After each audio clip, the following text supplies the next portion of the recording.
Greetings, this is Ron Smilik, and I'm going to be talking about chapters 3 and 4 of The Hunger Games, the book.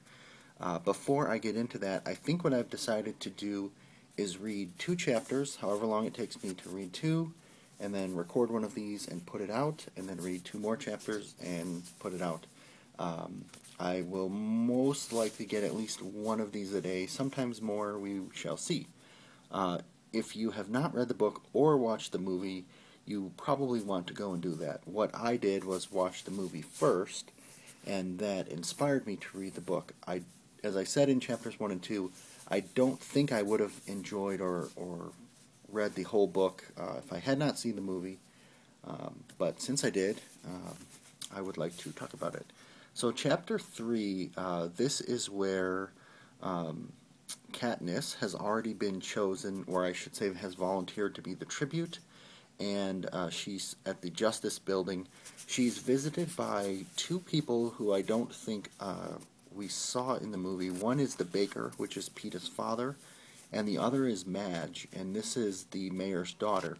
And Madge in the book is actually the one who gives the Mockingjay pin to Katniss, which I thought was an interesting twist. I can only imagine they left that out of the movie just from a time perspective. Maybe they didn't think it was as important, or they had too many characters already. 2 interesting facts that I noted. One is that the capital is somewhere in the Rockies or the Rocky Mountains, so I'm thinking somewhere maybe a little bit west of Denver, Colorado. And District 12 is in Appalachia, which is the Appalachian Mountains on the other side of the continent. So that got me thinking, like, when I watch the movie and when I actually read the book, I get the feeling that District 12, I thought that it was maybe the size of a small town with a big fence around it, and then, you know, you could get to the wilderness, but, like, there was nothing between it and the capital. And reading that the capital is basically across the country, it makes me think that there's not a lot of humans left on this planet. Like, there's the capital, which is, you know, maybe a very large city, and then there's these 12 towns spread out. For some reason, I also had the impression that the districts were like in a circle around the capital, which was like a spoke in the middle, and I'm not sure that that would fit the geography of the U.S. I think they're more spread out. But so I don't know if anyone knows this, but like how big, like what is the total population of Panem in this futuristic setting? Is it really just these small towns and only the capital has all the people and the power and stuff? It's kind of weird.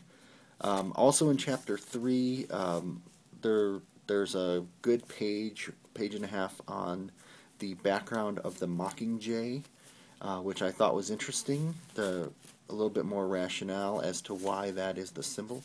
And they talk about mutations, or mutts, dogs that have been mutated through science, and I think this is a foreshadow to the creature that shows up at the end of the games itself.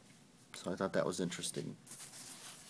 Chapter 4, this is where Haymitch starts to play more heavily, and I have to mention that when I was watching the movie, I did not know that Woody Harrelson was in that movie. I would say the last, 4 or 5 years, he's been in a number of movies that I didn't know he was in until I saw him on screen, and I'm at the point now where if I see him make a sudden appearance in a movie, I'm pretty sure I'm going to like it. They talked about finding and eating dandelions, and I don't know about you, but when I was a kid, I read this book called Dandelion Wine, and it prompted me to go out into the yard and try to pick and find the part of the dandelion that people eat, and it's sour. Like, I don't know how they could consider that to be enjoyable, but if you have not eaten a dandelion and it is spring, I would suggest you just try pluck one of the little petals and I guess nibble on the white part. Try it and see if you like it. Katniss, I did not know, I had no idea from the movie that Katniss is named after a plant. It's sort of described as having like a potatoey taste, the root of the plant.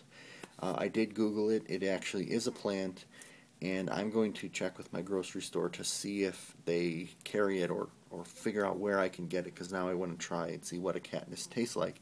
I guess I'm kind of surprised, given the popularity of the books, that it hasn't become a fad that everyone is eating Katniss and it's being served in nice restaurants and such. But the last thing I was going to say, oh, okay, also about Haymitch. So in the book, it seems like they've seen him around District 12, around town, and they know him, even if they weren't formally introduced. And I was kind of surprised, because I thought in the movie he was sort of like this legend, and they had never seen him in person.